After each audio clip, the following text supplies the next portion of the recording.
En toen ging bij die moeder opeens de knop om en werd ze heel erg beschermend over dat jong. En sindsdien gaat het gelukkig heel goed.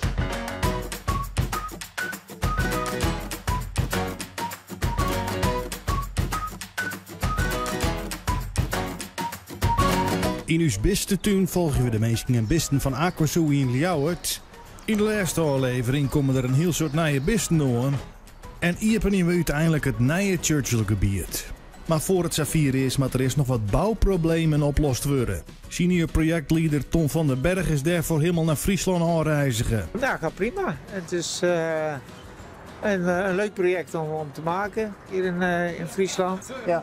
En qua planning loopt het ook eigenlijk best wel goed op planning. Ja. Met toch met de weersomstandigheden waar we mee te maken hebben gehad, is het er allemaal wel voorspoedig verlopen. Voorspoedig ja, maar er is nog wel één probleempje. Er is een betonmolen een hele meter te heeg. En dat is eigenlijk hoog. Dat stond namelijk hoog op de tekening van WSP en dat stond laag op het SketchUp-model. Ja, dat is er tussendoor geglipt. Ja. Dus we hadden dat vanochtend al even te loops tegen jou gezegd. Toen zei je, de wegzagen gaat sneller dan het storten. Deze wand vanaf hier tot aan deze hoek. Ja, die wand van 30 centimeter dik, een meter hoog afzagen, ook wel een klusje. Waar denkt u? Ja. Dat is wel een serieus klusje. Dat is serieus. Ja? Het gaat echt veel mooier worden. Oké. En kosten besparen. Oké. Nou, goed. En het is zonde. Zo gaan we het doen.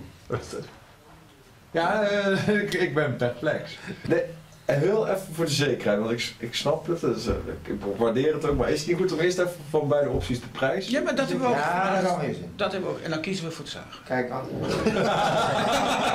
Ondernemer Matten de Jong had nog wel wat te dwaan voor de iepening.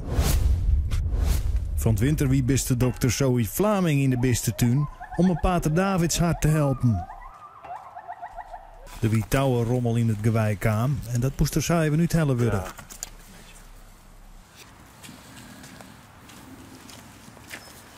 Alle hier aan het begin van het jaar wissel je de hart naar een gewei.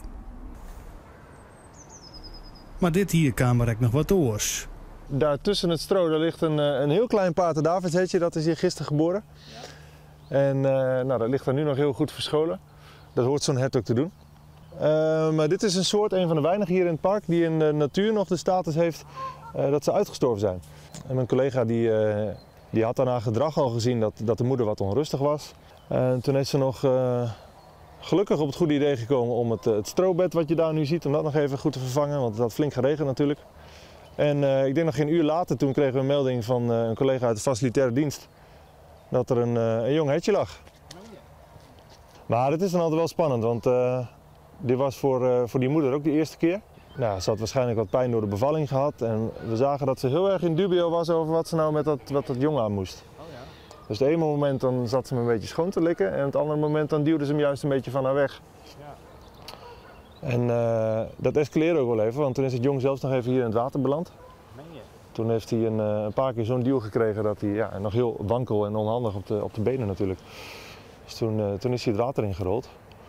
Dus toen hebben we wel in moeten grijpen. Toen hebben we gelukkig heel snel de andere dieren binnen kunnen halen. Toen zijn we met een paar mensen naar binnen gegaan om het jong uit de oever te trekken en weer lekker in het droge stro te leggen. En toen ging bij die moeder opeens de knop om en werd ze heel erg beschermend over dat jong. Okay. En sindsdien gaat het gelukkig heel goed. Anita is ooit van Almere naar Friesland verhuizen en is nu vrijwilliger bij de Makies. Ik ben bij mijn ex weggegaan in Almere. En ik had een plek nodig en die vond ik in Leeuwarden. Oh ja. En toen ben ik hier naartoe gegaan. Ik hoorde van iemand dat hij vrijwilliger was hier in de Aquazoo. En ik wist niet eens dat dat bestond, eerlijk gezegd. En ik woon hier vlakbij. Ik had zoiets van, nou, ik vind dit een geweldige dierentuin, Aquazoo. Ja. En als ik er dan als vrijwilliger ook een klein steentje aan bij mag dragen, dan laat ik het doen. Ja. En zo ben ik hier terechtgekomen. Ja. We hebben een educatieve functie eigenlijk, hè? Dus mensen vertellen. Als het heel erg druk is, dan is het ook wel handig om een beetje de boel in de gaten te houden. I don't know if they can have it. It's not from this island. Sorry. No problem. Maar wat er hier op het eiland groeit en bloeit, dat mogen ze eten. Hij is die katjes aan het eten van de wilg. Het is eigenlijk net als een hommeltje die in een bloem kruipt. Dan worden de pollen ook overgegeven. En dat is bij deze beestjes net zo. Ja. Zo werken pollen natuurlijk. Het is bij hun alleen wel een heel grappig gezicht. Sowieso is het hier in een doorloopgebied, wat jullie net al wel hebben gezien, belangrijk dat op de dieren wordt gelet. Ja. Maar ook vanuit het oogpunt van educatie is het zelfs nog belangrijker dat we hier vrijwilligers hebben rondlopen. Mensen die komen hier, die willen graag wat weten over de dieren. De vrijwilligers die kunnen dan op een leuke, laagdrempelige manier mensen aanspreken en dan vervolgens ze daar informatie over geven. We hebben vandaag heel toevallig wel een wervingsdag gehad en we hebben weer 8 mensen die binnenkort de cursus gaan volgen tot vrijwilliger hier. Dus dan zullen we op een groep komen van om en nabij 34 man. Ja. Er is man no werken en het is no clear, het nieuwe Churchill-gebied in AquaZoo. Eigenlijk alleen de ijsberen die zitten nog steeds op de plek waar ze al zaten, die hadden we natuurlijk al. Verder hebben we natuurlijk de volière daar gebouwd. Er zitten nu de Amerikaanse zeearenden in en de raven. In het verblijf waar we nu voor staan, dat is eigenlijk heel divers. Er zitten boven in de boom boomstekelvarkens. De bevers natuurlijk, die gebruiken eigenlijk het hele verblijf uiteindelijk, maar die liggen nu nog lekker binnen. En onder water zien we hier nu de Atlantische steuren en de regenboogforellen. En ook daar zitten we nu te kijken of we in de toekomst nog wat andere soorten bij kunnen plaatsen, want het watergedeelte is groot genoeg eigenlijk. De beemstiekelbaren giet bladen en takken, maar William jouwt Sjoerd ook wat brokjes erbij. Dat ze ook, want ze zien er vrij onhandig uit, dat ze dan toch nog zo hoog in die boom komen, hè? Ja, apart hè. Ze gebruiken hun staart ook een beetje, ja, als ze straks aan het bewegen zijn dan zie je dat wel. Hun staart ook een beetje als vijfde been zeg maar, om dat een beetje te kunnen ondersteunen tegen die stam op.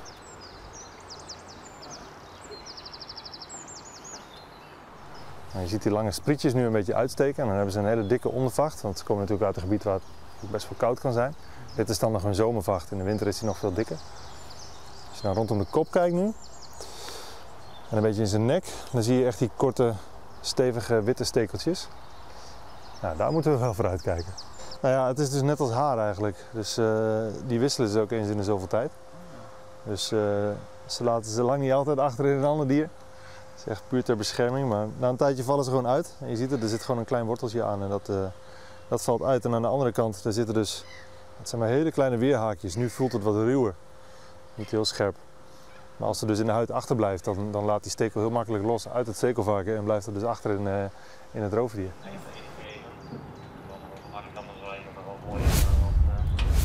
Rob is onderwijs naar de foyer om daar eens even wat u te delen.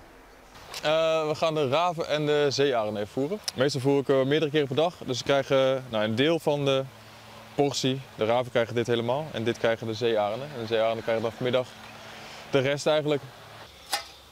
Kijk, dit is dan voor de raven. Je kan het en omdraaien en aan de andere kant zit dan een overplankje. Dus ze kunnen niet die bakjes eruit wippen. Het zijn super slimme dieren, dus ze gaan een beetje kijken en loeren waar het eten allemaal zit. Maar op deze manier blijven de bakjes in ieder geval op hun plek.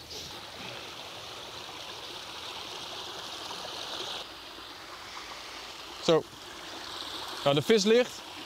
Arenden zijn in beweging, dus we gaan snel weer terug. Maar instructies kregen net te lang in de foyer te blijven.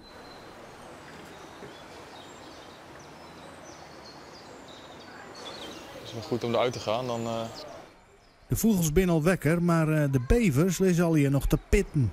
Ligt ze nou veel te pittig? Of, Van nature zijn ze vooral 's nachts actief omdat er dan minder roofdieren actief zijn. Nou, ze weten natuurlijk ook wel dat dat hier niet het geval is, dus dat wisselt toch een beetje om. Maar je merkt wel dat het echt wel uitslapers zijn 's ochtends. En pas in de middag, zo rond een uurtje of 1, 2, dan zien we ze ook met z'n allen wel buiten. Dus die zijn vanmiddag aan de beurt.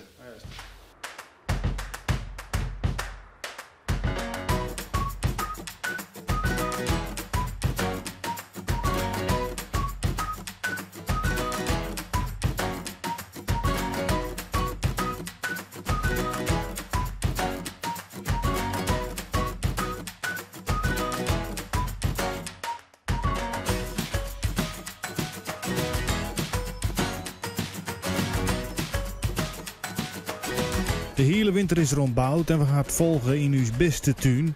En Joert is de dag dat het verblijf officieel openen wordt. Met alle mensen die erbij belutsen binnen. De bouwers, het personeel en Cypriaan Bousema. Dames en heren, proost! Oh, tjoch! Ja, dat kan in ieder geval je gerust. De openingshandeling is het plantje van een BM, toch de gruttebaas van Libema.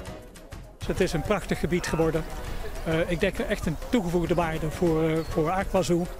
En we zijn trots dat deze dierentuin er is voor de Friezen. Eigen taal, ook een eigen dierentuin. Na deze uitbreiding komen er misschien nog wel meer wetterbeesten naar Aquazoo. En we willen nog een aantal andere diersoorten willen we uitbreiden. Onder andere kwam natuurlijk de dieren met name die bij het thema passen, bij Aqua. En dan moet je denken aan dwergnijlpaarden en dat soort dieren.